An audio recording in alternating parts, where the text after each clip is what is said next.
உங்கள் தொழிற்சாலை மற்றும் நிறுவனத்தின் மின்சார தேவையை வங்கி நிதி உதவியுடன் சொந்தமாக சோலார் பிளான்ட் அமைத்து முழுமையாக நீங்களே பூர்த்தி செய்து கொள்ளலாம். Velan infra project private limited, Chennai. 9842252166. Media உங்கள் கனவா? படிக்கும் அனைவருக்கும் internship, placement assistance. Pandey school of journalism short term கோர்ஸில் உடனே சேர 7338824242.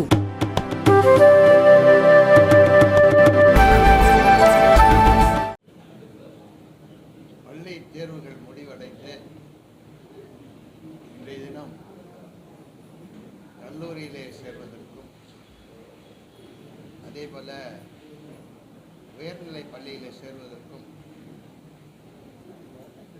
மாணவர்களும் அவருடைய பெற்றோர்களும் தினமும் அந்த வருவாய்த்துறைக்கு அழைத்து கொண்டிருக்கக்கூடிய காட்சி தினம் பார்த்து கொண்டிருக்கின்றோம். எல்லோருடைய வேதனை குரலையும் இன்றைய தினம் பார்க்க முடிகின்றது. பல நேரங்கள் அவர்கள் இழுத்தடிக்கப்படுகின்றார்கள். அவர்களுக்கு வேண்டிய சான்றிதழ் நேரத்தோடு தரப்படுவதில்லை. அது மட்டுமல்ல, முதலிலே வாங்கிய சான்றிதழை கூட சரியாக பார்க்காமல் அவர்களை இழுத்தடித்துக் கொண்டிருக்கின்றார்கள்.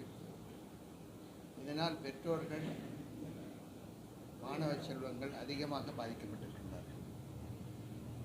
இதற்கு காரணம் என்னவென்று பார்த்தால், முதலாவது காரணம் வருவாய்த்துறையில் இருக்கக்கூடிய பணியாளர்கள் பற்றாக்குறை என்று சொல்லுங்கள். அந்த பணியாளர்களை அதிகப்படுத்த வேண்டிய நிலை இருக்கின்றது. ஆனால் இந்த அரசாங்கம் அதை பார்க்காமலேயே இருந்து கொண்டிருக்கிறார்கள். அந்த வேலை சுமையின் காரணமாக அந்த வருவாய்த்துறையினுடைய அதிகாரிகள் உடனடியாக சான்றிதழை தர முடியாத நிலையிலே இருக்கிறார்கள் சொல்லலாம். அப்புறம் பார்த்தீங்கன்னா, ஸ்கூலில் சேரும்போது, ஹைஸ்கூலில் சேரும்போது ஒரு சர்டிஃபிகேட்டை வாங்குகிறாங்க. 2 வருஷத்தில் திருப்பியும் அதே கல்லூரியில் சேர்கிறதுக்கு கேட்குறாங்க. அதுக்குள்ளே என்ன ஜாதி மாறிடுவாங்களா? எப்படி இது? ஏன் அது மாதிரி கேட்குறாங்க? அதுக்கு முன்னே பிக் ஃபார்ம்னு சொல்லிட்டு முதல்ல கொடுப்பாங்க. ஏன் அந்த மாதிரி கொடுக்கல? ஒவ்வொரு தடவையும் என்ன அவங்க எப்படி ஜாதி எப்படி மாற முடியும்? இடம் வேணா மாறலாம், ஜாதி எப்படி மாற முடியும்? ஜாதி சான்றிதழ் ஏன் இந்த மாதிரி இழுத்தடிக்கிறாங்க? ஒரு பெரிய கேள்விக்குறி தான் இருக்குது. அதே மாதிரி இந்த வருவாய்த்துறையானது என்ன பண்ணலாம், அந்த பகுதியில் இருக்கக்கூடியவங்க, வெளியில் இருக்கக்கூடியவங்க, இவங்கெல்லாம் பிரித்து உடனடியாக அவங்களுக்கு சர்டிஃபிகேட்டை கொடுக்கறதுக்கு ஏற்பாடு பண்ணணும். எல்லாத்துக்கும் மேலாக பெற்றோருடைய வேண்டுகோள் என்னன்னு கேட்டிங்கன்னா, அந்த காலக்கெடுவானது 31ஆம் தேதியோட முடியுதுன்னு சொல்கிறாங்க. அது 10ஆம் தேதி வரை அதை நீடித்து தர வேண்டும் என்று கேட்டுக்கொண்டிருக்கிறாங்க. அப்போ தான் அந்த சர்டிஃபிகேட்டை அவங்களால வாங்கி கொடுக்க முடியும் அப்படின்னு. இன்னும் நம்ம பார்க்கலாம், பல நேரத்தில் எல்டிசி யூடிசி பரீட்சைலாம் எழுதுகிறாங்க. டிக்ளரேஷன், செல்ஃப் டிக்ளரேஷன் கொடுத்துட்டு அவங்க செலக்ட் ஆனதுக்கப்புறம் தான் அவங்க சர்டிஃபிகேட்டை வாங்கிக்க சொல்கிறாங்க. ஏன் அந்த மாதிரி இதில் செய்யக்கூடாது? செல்ஃப் டிக்ளரேஷன் கொடுக்கட்டும், எந்த அட்ரஸும் கொடுக்கட்டும், செலக்ட் ஆகி எந்த இடத்துக்கு போகிறாங்களோ அவங்களுக்கு வேண்டிய சர்டிஃபிகேட்டை அந்த நேரத்தில் வாங்கிக்கலாமே. இப்போ நீட்டு தேர்வு எழுதுகிறாங்க, நீட்டு தேர்வு எழுதி எல்லாருமே மெடிக்கல் காலேஜுக்கு போகிறாங்க, யாருமே இல்லைல்ல. சென்டாக்கில் போகிறவங்க தானே வாங்குறாங்க. அந்த சென்டாக்கில் போகிறவங்க கூட என்ன பண்ணலாம், செலக்ட் ஆனால் உங்களுக்கு இப்போ ஒரு வாரம் டைம் கொடுக்குறோம், அதுக்குள்ளே அந்த சர்டிஃபிகேட்லாம் எடுத்துன்னு வா, வெரிஃபிகேஷன். அப்போ அவங்களுக்கு ஒரு டைம் இருக்கும். இன்னும் நீட் ரிசல்ட்டே வரல. அந்த நீட் ரிசல்ட்டே 16ஆம் தேதிக்கு மேலே தான் வரும்னு சொல்கிறாங்க. ஆனால் இந்த ஒரு பள்ளிக்கூடத்துக்கு தேவையாக இருக்குது, இன்னொரு பள்ளிக்கூடத்துக்கு தேவையில்லை. ஒரு கல்லூரிக்கு தேவையாக இருக்குது, இன்னொரு கல்லூரிக்கு தேவையில்லை. இந்த மாதிரி இருக்கக்கூடிய சூழ்நிலை மாணவ சமுதாயத்தை இந்த அரசாங்கம் வீணாக அலக்கழித்து கொண்டிருக்கின்றார்கள் என்பதுதான் உண்மை. இதை தீர ஆய்வு செய்து நடவடிக்கை எடுப்பதற்கு உண்டான அமைச்சர் இல்லை என்பதுதான் சொல்ல வேண்டும். உட்காந்து யோசனை பண்ணி என்ன பண்ணலாம் அப்படின்னு சொல்கிறதுக்கு, யோசனை பண்ணுறதுக்கு மந்திரி கிடையாது. ஏன்னா இது முதலமைச்சருக்கு தான் வருது. முதலமைச்சர் இந்த வேலையை பார்க்க மாட்டார். அவருக்கு நிறைய வேலை இருக்குது. இந்த வேலையை அவர் பார்க்குறதே கஷ்டமாக இருக்குது. இதுக்குன்னு ஒரு துறையை கொடுக்கலாம். இந்த துறையை ஒரு அமைச்சர்கிட்ட கொடுத்து இந்த நேரத்தில் இந்த வேலையை பாருங்கள் அப்படின்னு சொல்லலாம்.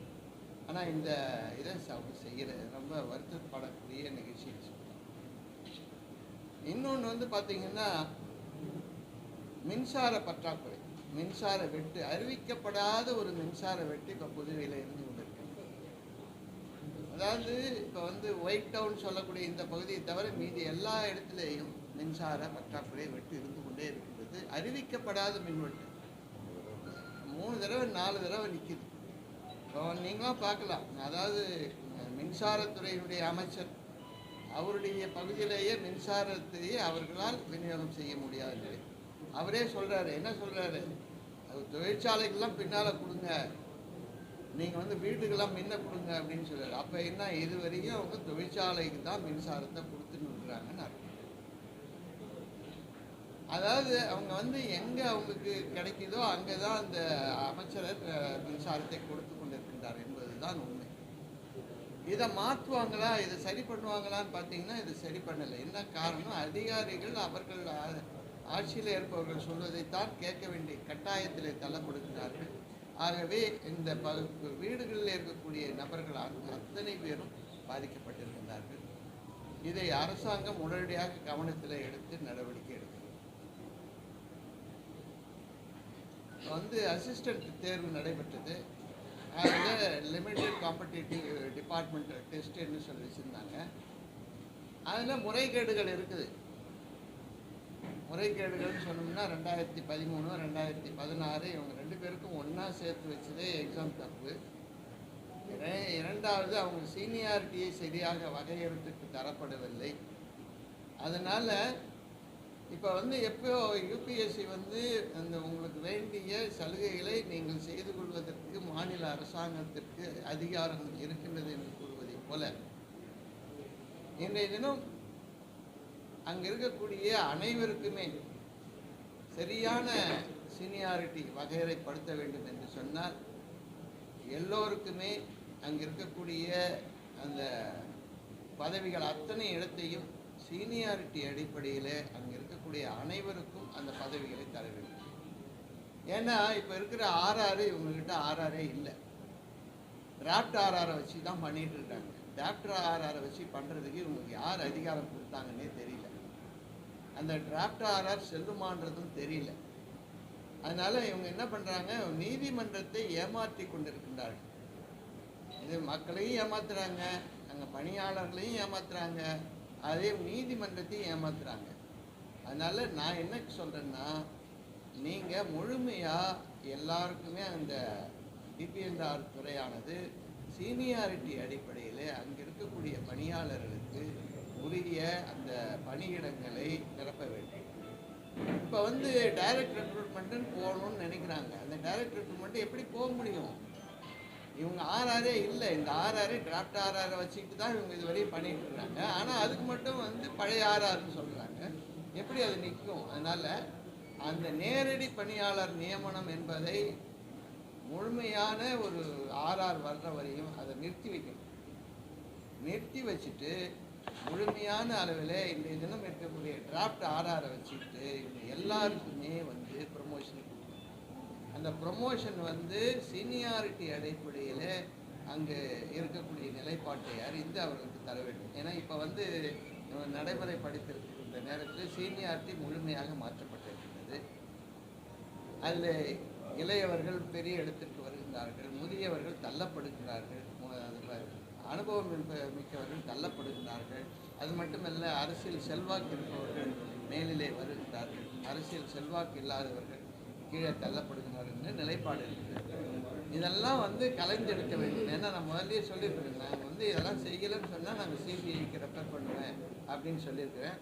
அதுக்கு வேண்டிய எல்லா டாக்குமெண்ட்டும் நான் வாங்கி வச்சுருக்கிறேன். ஆனால் நான் சிபிஐக்கு போகிறதுக்கு முன்னே இந்த அரசாங்கத்துக்கு கேட்டுக்கொள்வதெல்லாம், நீங்கள் வந்து சீனியாரிட்டி அடிப்படையில் எல்லோரையும் எல்லாருக்கும் கிடைக்கக்கூடிய அளவிற்கு, யாரும் பாதிக்காத அளவிற்கு இன்றைய தினம் அந்த செயல்பாட்டை கொண்டு வர வேண்டும் என்பது தான் என்னுடைய கோரிக்கை. இல்லை என்று சொன்னால் நான் நிச்சயமாக இதை சிபிஐக்கு எடுத்து செல்ல தயாராக.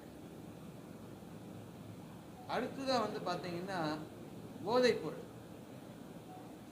இப்போ வந்து எல்லாருமே என்ன சொல்கிறாங்கன்னா, போதைப்பொருள் இல்லை அப்படின்னு சொல்லி பழைய ஆளுநர் சொன்னார், இங்கே இருக்கக்கூடிய ஆட்சியாளர்லாம் சொன்னாங்க, எல்லாரும் சொன்னாங்க. ஆனால் இன்றைக்கி புதிய ஆளுநர் வந்து நான் போதைப்பொருளை ஒழிப்பேன் அப்படின்னு சொல்கிறார். போலீஸ் தலைமை அதிகாரி ஒழித்து விட்டேன் அப்படின்னு சொல்கிறார். இன்னும் ஒரு சில தினங்களிலே நான் அதை முழுமையாக ஒழித்து விடுவேன் என்று சொல்கிறேன். இன்னும் வித்துக்கிட்டு தான் இருக்குது, இன்னும் நடந்துக்கிட்டு தான் இருக்குது. ஆனால் இந்த அரசாங்கம் எந்த காரணத்துக்காக செயல்படுகின்றாலும் தெரியும். ஆனால் ஒன்று என்ன சொல்லலாம், உண்மையை ஒப்புக்கொண்டிருக்கின்றார்கள். போதைப்பொருள் விற்கப்படுகின்றது என்பதை உண்மையை ஒப்புக்கொண்டிருக்கின்றார்கள். அதற்காக நடவடிக்கை எடுக்கின்றோம் என்று கூறுகின்றார்கள். இதற்காக நான் அவர்களை பாராட்டுகிறேன். ஆனால் இது வாய் வார்த்தையோடு இருக்கக்கூடாது, செயல்பாட்டிற்கு வர வேண்டும். முழுமையாக போதைப் பொருளை கடுமையான அளவில் நடவடிக்கை எடுத்து அவர்கள் மீது நடவடிக்கை எடுக்க வேண்டும். இப்போ நான் என்ன சொல்கிறேன், இதுவரை நடவடிக்கை எடுக்கிறேன்னு சொல்கிறாங்க, எல்லாத்தையும் சொல்லி எத்தனை பேரை கைது பண்ணியிருக்காங்க, எத்தனை பேர் போதைப் பொருள் வைத்திருக்கக்கூடிய பெரிய வியாபாரிகளை யாராவது கைது பண்ணியிருக்காங்களான்னு பார்த்தா இதுவரையும் கைதியே பண்ணலை. எல்லாம் சில்லறையில் ஏதாவது குடிசையில் இருக்கிறவங்க பக்கத்தில் இருக்கிறவங்க இது பண்ணுறாங்க. நீங்கள் நல்லா பாருங்கள், போதைப் பொருளுடைய வியாபாரத்தின் சண்டை காரணமாக பல கொலைகள் இந்த இதில் நடந்தது. இதுவே ஒரு அத்தாட்சி, இதுவே ஒரு நிலைப்பாடு. நம்ம அந்த குழந்தை, இந்த ஆர்த்தி என்று சொல்லக்கூடிய அந்த குழந்தை இறப்பின் காரணமாக ஏற்பட்ட நிலைப்பாட்டை பார்க்கின்ற நேரத்தில் இந்த அரசாங்கம் இன்னமும் விழித்து கொள்ளாமல் தூங்கி கொண்டே இருக்கக்கூடிய அரசாங்கமாக தான் நான் பார்க்கிறேன். பள்ளிக்கூடங்கள் திறக்கக்கூடிய காலங்கள் வந்துவிட்டன. பள்ளிக்கூடத்தில் இருக்கக்கூடிய குழந்தைகளை காப்பாற்ற வேண்டிய கட்டாயம் நமக்கு இருக்கின்றது. அவருடைய கடமை, இந்த அரசாங்கத்துடைய கடமை இருக்கின்றது. அந்த கடமையை இந்த அரசாங்கம் முழுமையாக செயல்படுத்த வேண்டும். ஏன்னா இப்போ பார்த்தீங்கன்னா ஆளுநர் தான் சொல்கிறார், காவல்துறை அதிகாரி தான் சொல்கிறார். ஆமாம், முதலமைச்சரோ அமைச்சரோ காவல்துறை அமைச்சரோ இதை பற்றி வாயே திறக்கலை, வாயே திறக்க மாட்டுறாங்க. இவங்கெல்லாம் என்ன பண்ணுறாங்கன்னே தெரியல. அப்போ இவங்கெல்லாம் அக்கறை இல்லையா, இவங்கெல்லாம் செயல்படலையா, ஏன் இது மாதிரி இருக்கிறாங்க, என்ன காரணம், இவங்கெல்லாம் இதுக்கு துணையாக இருக்காங்களா அப்படின்றது தான் ஒரு பெரிய கேள்வியாக இருக்குது. அதனால் இந்த அரசாங்கம் உடனடியாக நீங்கள் கைது பண்ணியிருக்கீங்கன்னா யார் யாரை கைது பண்ணியிருக்கீங்க லிஸ்ட்டு கொடுங்க, எவ்வளோ கிலோ பிடிச்சிருக்குன்னு சொல்லுங்கள். இந்த தினம் இந்த இடத்துல நாங்கள் ரைடு விட்டோம், இந்த இடத்துல இது பண்ணோம்.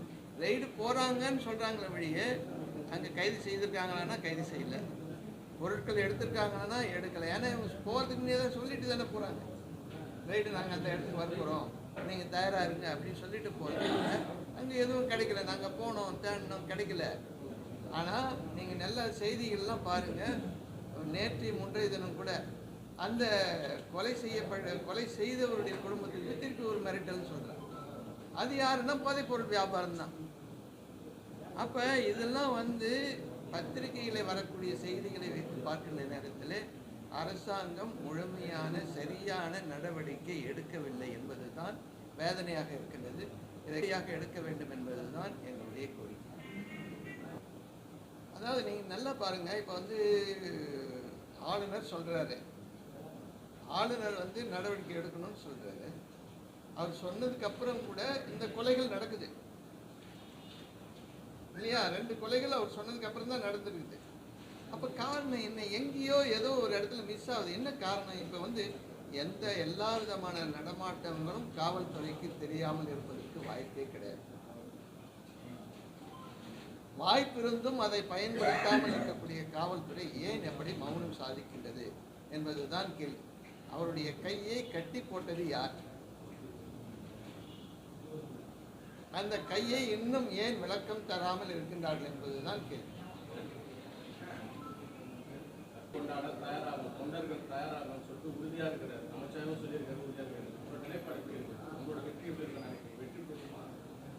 நாங்கள் மத்தியிலே ஆட்சி அமைக்கக்கூடிய அளவுக்கு இன்றைய தினம் வந்துவிட்டோம். இன்னும் சொல்ல போனால் அயோத்தியிலே ராமர் கோயில் கட்டப்பட்ட இடத்திலேயே என்னுடைய கூட்டணி வேட்பாளர் நிச்சயமாக வெற்றி பெறுவார்.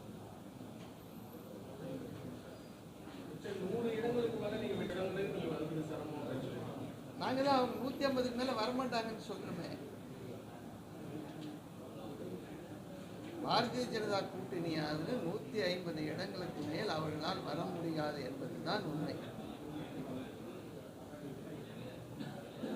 இப்போ அவங்களே சொல்லியிருந்தாங்க, என்ன சொல்லியிருந்தாங்க, 400, அப்புறம் 370, 320, இப்போ 270 மெஜாரிட்டி வந்துடும்.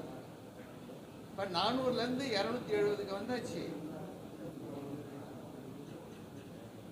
இன்னும் 270லேருந்து 200க்கு கீழே இன்னும் ஒரு 4 நாளில் சொல்லுவாங்க. 1ஆம் தேதிக்கு மேலே சொல்லுவாங்க. நீங்கள் 1ஆம் தேதி கூட பார்த்தீங்கன்னா எக்ஸிட் போலில் அவங்க தான் சொல்லுவாங்க. ஏன்னா ஆட்சி அவங்ககிட்ட தான் இருக்குது. அவங்ககிட்ட தான் சொல்லுவாங்க. விடைகள் பாருங்கள் நன்றாக தெரியும்.